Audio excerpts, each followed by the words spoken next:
Hey guys, it's Tom. Good morning.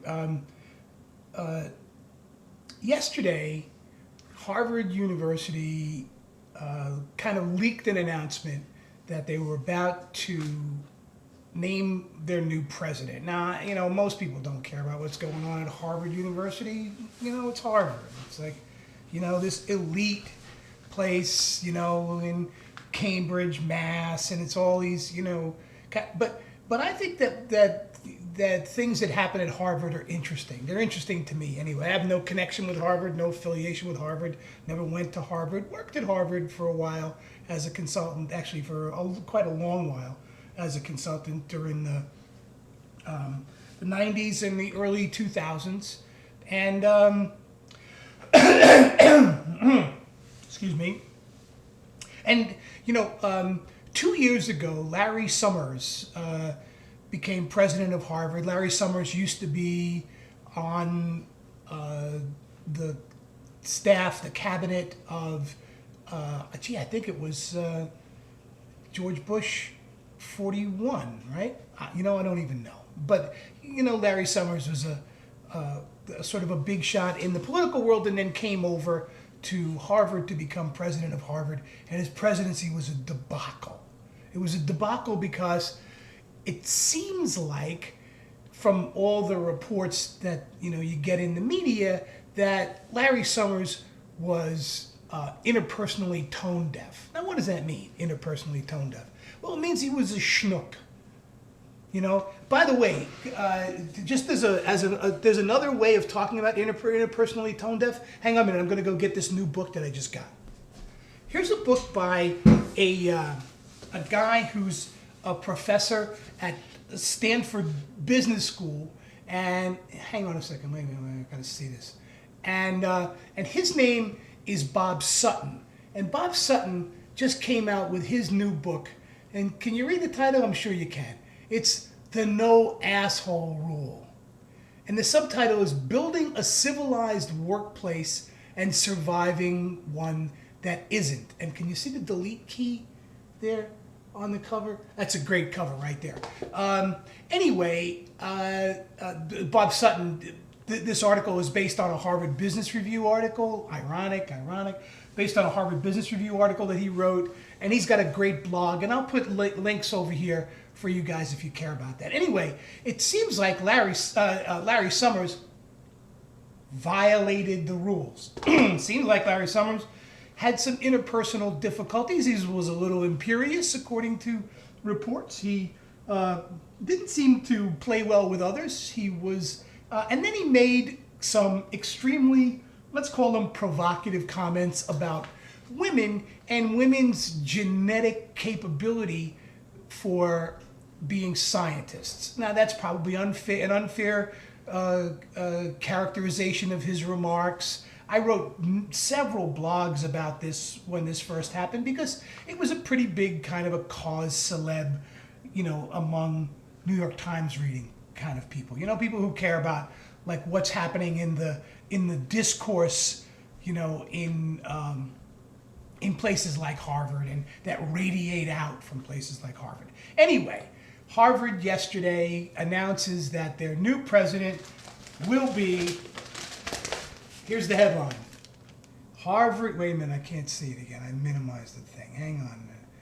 Here we go. Here it is. After 371 years, Harvard plans to name first female president. 371 years. And her name is Drew Gilpin Faust. And again, I wrote a brief blog about this yesterday because this is an interesting thing to me. Here's what's most interesting. In the article and in the pieces that have come out since yesterday, the thing that people talk about is that Dr. Faust is someone who is able to get along well with other people. Now, a lot of people are going to think that that's a kind of a, I don't know, mushy-headed way to think about selecting the president of Harvard. Shouldn't the president of Harvard, you know what I mean. Yeah, this is kind of a namby-pamby, let me actually say it, touchy-feely way of going about selecting someone for a leader just because she gets along well with other people. Well, fact of the matter is that getting along with other people, and by virtue of getting along with other people, influencing what other people think and convincing other people to come over to alternative ways of thinking. Remember the argument, the videos that I made and that others made about argument? Does argument ever change your mind? A few months ago.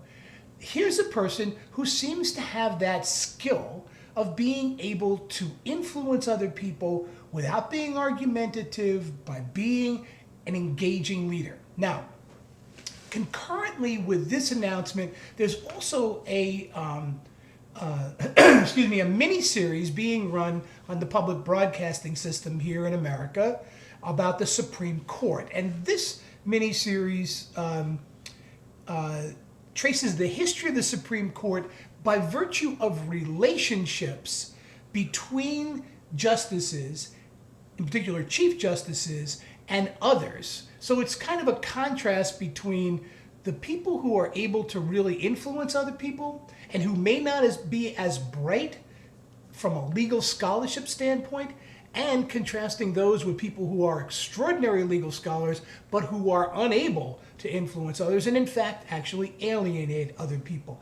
I would really suggest, if you have an interest in not just the history of the Supreme Court, because I've only seen the first 2 hours of this 4-hour miniseries, but I also have the book that the miniseries is based upon, and it's very interesting because, you know, in addition to kind of showing the incredible development of the Supreme Court as the third part of the American governmental system, third part in addition to the executive and the legislative branches, the judiciary and particularly embodied in the Supreme Court.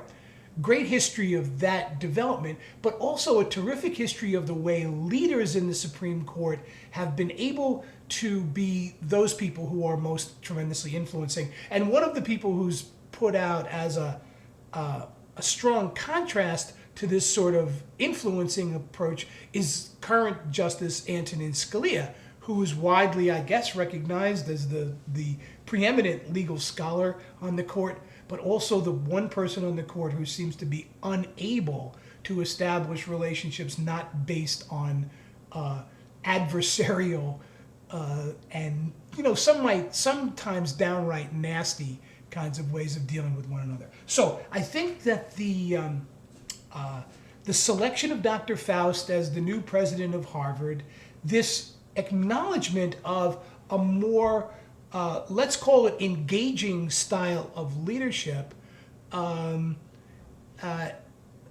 is relevant to the political issues that we are looking at here in the United States. Finding a candidate who seems like she or he will be able to engage others instead of the kind of just downright, there's no other way I can think of to put it, but downright nasty way of approaching collaborative leadership that the current administration has embodied since its first day in office is to me, a terrific contrast. And I wonder what it's going to mean for the candidates as we move into the '08 political season. So thanks for watching, as always, and I'll put links up there for you guys who care about pursuing these ideas further. So take care, have a good weekend, and see you all soon. Bye-bye.